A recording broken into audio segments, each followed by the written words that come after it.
찬송가 274장으로 찬송하겠습니다. 274장 찬송입니다.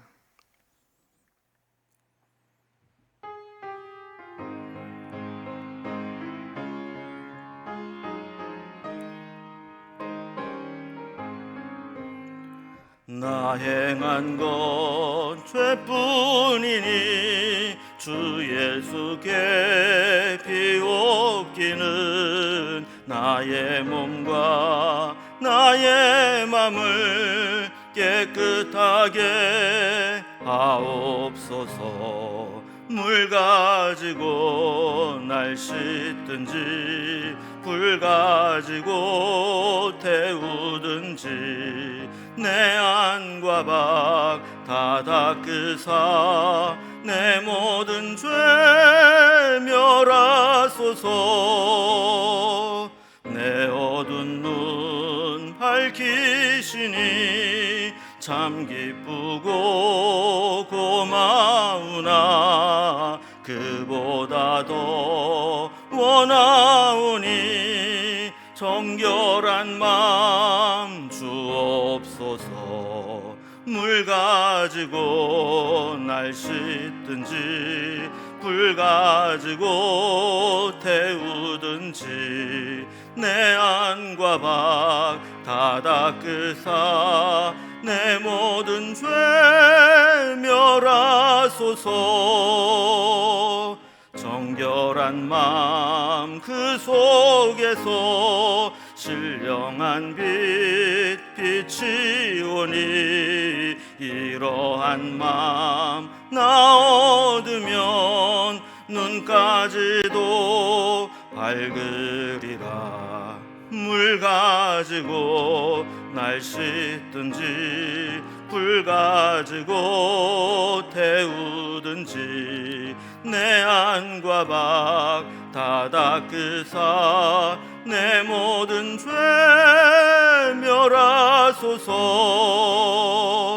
못된 행실 다 고치고 악한 생각 다 버려도 주 앞에서 정결타고 자랑치는 못하리라. 물 가지고 날 씻든지 불 가지고 태우든지 내 안과 밖 다 닦으사 내 모든 죄 멸하소서.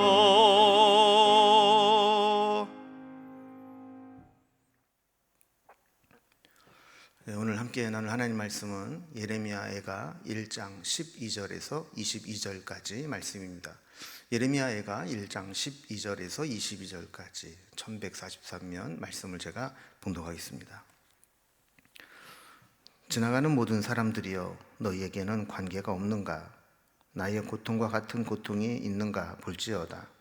여호와께서 그의 진노하시는 날에 나를 괴롭게 하신 것이로다. 높은 곳에서 나의 골수를 불을 보내어 이기게 하시고 내 발 앞에 그물을 치사 나로 물러가게 하셨으며 종일토록 나를 피곤하게 하여 황폐하게 하셨도다. 내 죄악의 멍에를 그의 손으로 묶고 얽어 내 목에 올리사 내 힘을 피곤하게 하셨으며 내가 감당할 수 없는 자의 손에 주께서 나를 넘기셨도다. 주께서 내 영토 안 나의 모든 용사들을 없는 것 같이 여기시고 성회를 모아 내 청년들을 부수시며 처녀딸 유다를 내 주께서 술틀에 밟으셨도다. 이로 말미암아 내가 우니 내 눈에 눈물이 물같이 흘러내리며 나를 위로하여 내 생명을 회복시켜 줄 자가 멀리 떠났음이로다. 원수들이 이김에 내 자녀들이 외롭도다. 시온이 두 손을 폈으나 그를 위로할 자가 없도다. 여호와께서 야곱의 사방에 있는 자들에게 명령하여 야곱의 대적들이 되게 하셨으니 예루살렘은 그들 가운데 있는 불결한 자가 되었도다. 여호와는 의로우시도다. 그러나 내가 그의 명령을 거역하였도다. 너희 모든 백성들아, 내 말을 듣고 내 고통을 볼지어다. 나의 처녀들아, 나의 청년들이 사로잡혀 갔도다. 내가 내 사랑하는 자들을 불렀으나 그들은 나를 속였으며 나의 제사장들과 장로들은 그들의 목숨을 회복시킬 그들의 양식을 구하다가 성 가운데서 기절하여도다. 여호와여 보시옵소서. 내가 환난을 당하여 나의 애를 다 태우고 나의 마음이 상하오니 나의 반역이 심히 큼이니이다. 밖에서는 칼이 내 아들을 빼앗아가고 집안에서는 죽음 같은 것이 있나이다. 그들이 내가 탄식하는 것을 들었으나 나를 위로하는 자가 없으며 나의 모든 원수들은 내가 재난당하는 것을 듣고 주께서 이렇게 행하신 것을 기뻐하나이다. 그러나 주께서 그 선포하신 날을 이르게 하셔서 그들이 나와 같이 되게 하소서. 그들의 모든 악을 주 앞에 가지고 오게 하시고 나의 모든 죄악들을 말미암아 내게 행하신 것 같이 그들에게 행하시옵소서. 나의 탄식이 많고 나의 마음이 병들었나이다. 아멘. 어제에 이어서 예레미야 애가의 말씀을 계속 살펴보게 됩니다. 예레미야가 멸망당한 유다와 예루살렘을 살펴보면서 그 하나님의 징계 앞에 그가 할 수 있는 것은 그저 탄식하고 탄원의 기도를 올려드리는 것뿐이었습니다. 예레미야는 이렇게 예루살렘의 멸망을 보면서 큰 절망에 빠졌습니다. 그래서 오늘 본문도 어제에 이어서 계속 유다와 예루살렘의 멸망을 애통해하는 내용이 이어집니다. 예레미야는 하나님의 심판에 하나님의 의로우심이 있음을 고백합니다. 그러니까 우리 하나님의 심판 속에는 하나님의 의로움이 있다는 것을 인정하는 겁니다. 하나님의 공의로우심 앞에 유다 백성들이 계속해서 죄를 짓고 하나님이 원하지 않는 일들을 행함으로 인해서 이렇게 징계를 받는다는 것이죠. 그리고 하나님 백성들이 하나님께 징계받는 것을 비웃으며 또 조롱당하는 것들을 보면서 하나님 백성을 조롱하는 자들도 역시 하나님께서 자신들이 당하는 징계와 동일한 하나님의 공의로 심판해 달라라는 것을 기도합니다. 그러니까 보통은 꾸지람을 듣거나 또 매를 맞게 될 때 그 꾸지람 받는 것, 매 맞는 것만 생각하고 원망하는 마음이 들기 쉽지만 지혜로운 사람은 그 상황 가운데서도 나를 잘 되라고 하는구나, 내가 잘못한 것을 깨우치는구나 라는 것을 깨닫게 되는 거죠. 그러니까 예레미야 역시 하나님의 그 심판과 징계 가운데 하나님의 의로우심, 공의로우심이 있음을 고백하며 하나님께서 은혜 베푸시기를 원하시는 겁니다. 자, 이런 내용으로 오늘 본문을 단락별로 좀 구분을 해보면 먼저 12절에서 17절까지는 하나님의 심판으로 탄식하긴 하지만 하나님으로부터 세상은 위로하지 않아도 하나님으로부터 위로받기를 호소하는 내용이 담겨져 있습니다. 또 18절, 19절 중요한 신앙 고백인데 하나님의 심판 가운데에서도 하나님의 의로우심, 공의로우심이 있음을 고백하는 내용입니다. 20절에서 22절까지는 자신들의 잘못으로 심판을 받게 되긴 하지만 우리들에게 이런 고통을 주는 원수들의 악행에 대해서는 하나님께 고발하며 저들도 우리와 똑같이 하나님의 공의로 심판해 달라고 탄원하는 내용으로 되어 있습니다. 이제 이러한 내용으로 단락별로 살펴봅니다. 먼저 첫 번째 단락입니다. 하나님의 심판으로 인해서 고통을 당할 때 탄식하며 위로받기를 호소하는 기도입니다. 12절에 보면 이렇게 고백합니다. 지나가는 모든 사람들이여 너희에게는 관계가 없는가? 나의 고통과 같은 고통이 있는가 볼지어다. 여호와께서 그의 진노하시는 날에 나를 괴롭게 하신 것이로다 그랬습니다. 그러니까 지금 이제 얼마나 고통스럽고 답답한지 지나가는 사람을 붙들어 놓고 나보다도 고통당하는 자를 본 적이 있느냐 이렇게 물어볼 정도로 지금 고통스럽다는 겁니다. 그러니까 이거는 자기보다 더 고통스럽고 괴로운 사람은 없다라는 거죠. 12절 뒷부분에 보면 이 모든 고통이 다 하나님께서 진노하시는 날 하나님이 나를 괴롭게 하셨기 때문이다 이렇게 고백을 합니다. 13절 이하에 보면 범죄한 유다 백성들 향해 내리시는 하나님의 진노를 여러 가지로 설명합니다. 13절에 보면 높은 곳에서 나의 굴수에 불을 보내어 이기게 하시고 그랬습니다.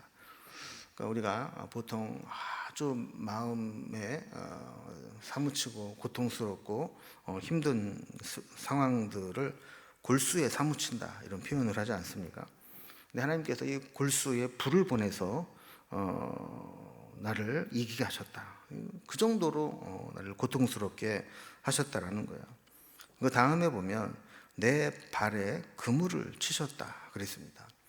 그 그물에 걸리게 되면 아무리 발버둥을 쳐도 빠져나오지 못하듯이 유다 백성들 입장에서는 하나님의 징계에서 아무리 빠져나오고 해도 피할 방법이 없다라는 겁니다. 자, 14절에 보면 하나님의 그 진노가 어떻게 임했는가. 내 죄악의 멍에를 그의 손으로 묶고 얽어 내 목에 올리사 내 힘을 피곤하게 하셨으며 그랬습니다.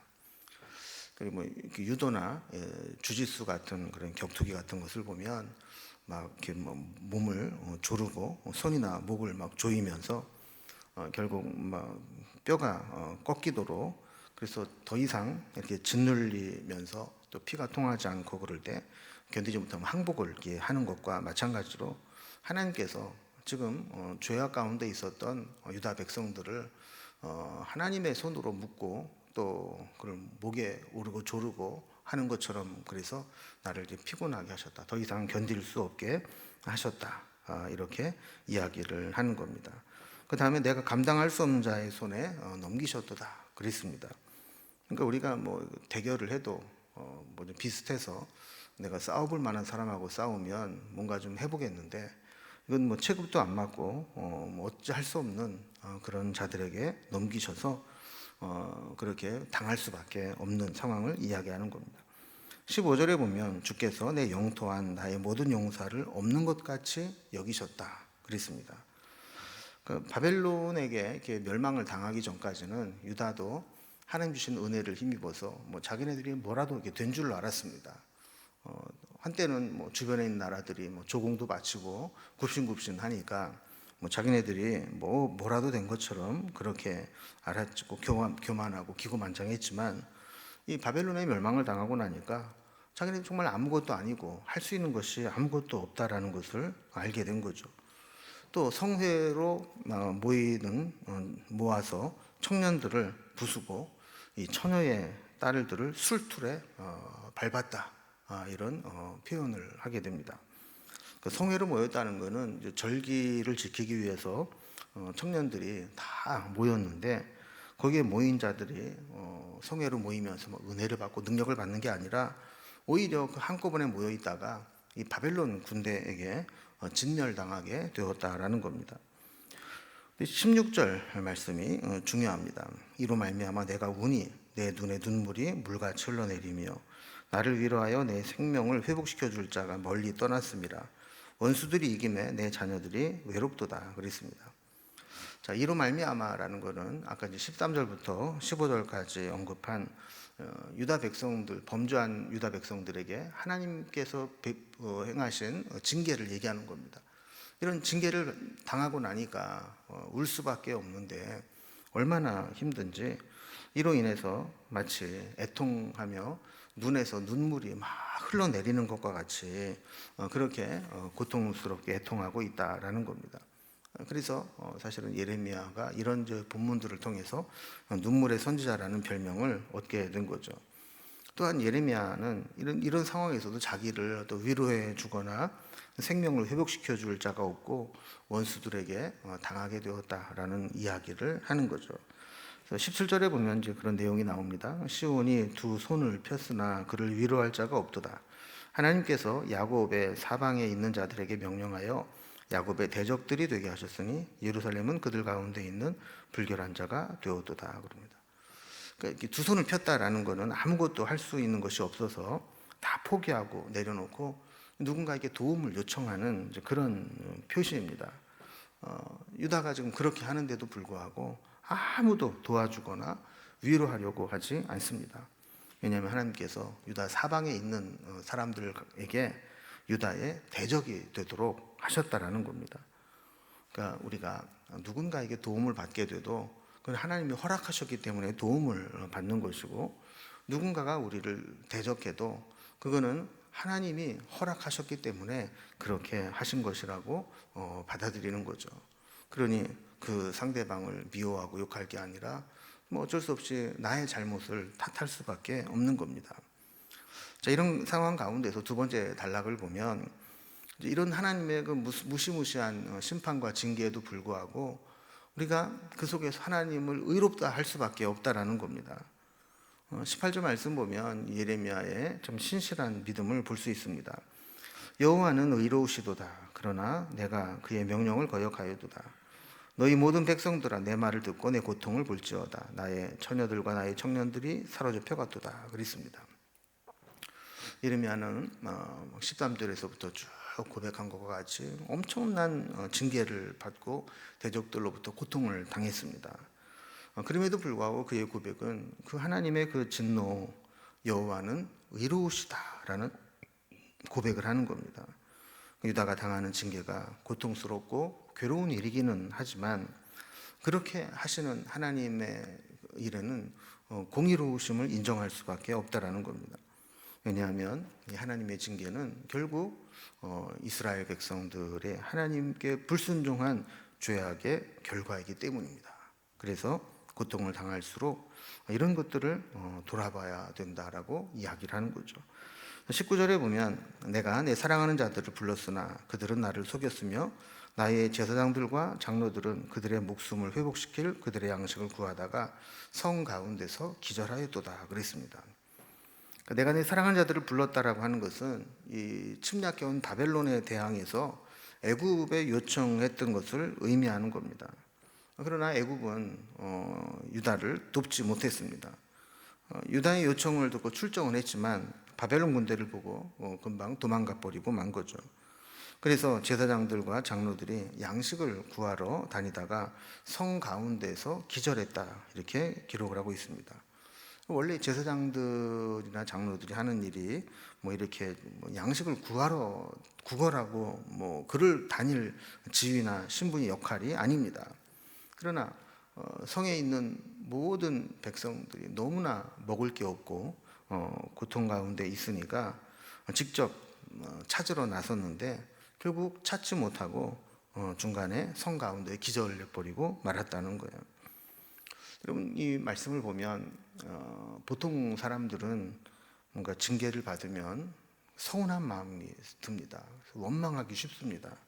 그러나 예레미야는 하나님의 징계를 보면서도 하나님의 의로우심을 고백하고 하나님이 하시는 일에 대한 그 공의로움을 인정하고 받아들이는 그런 믿음이 있었던 것이죠.